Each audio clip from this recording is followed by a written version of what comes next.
I'm Jaden. I'm Tyler. We're back with another Intro to Engineering video. We got D3 up today. The last one so of the we're still three. doing circuits, and today's on D3. Yeah. So once again, we got our trusty Arduino and breadboard here. And then today we're working with a little relay, except this one's a giant one. It's like plugged into a wall outlet, so it's our AC power. So just a little demonstration before we show you our schematic of this whole thing.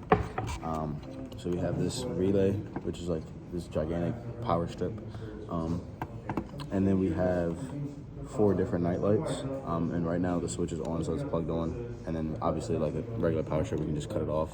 If I could hit it, my fingers are too big, but there you go, Tyler did it. So this is always on, or normally on, normally off.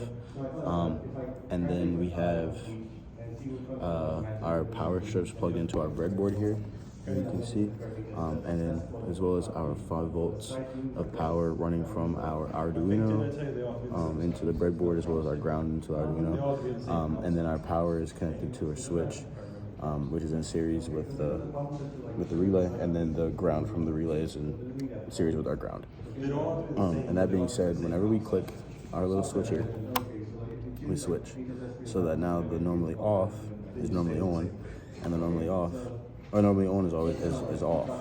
And this is on just because it's always on, no matter what. But there.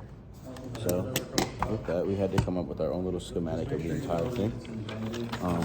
So I'm trying to scan as best as I can from here.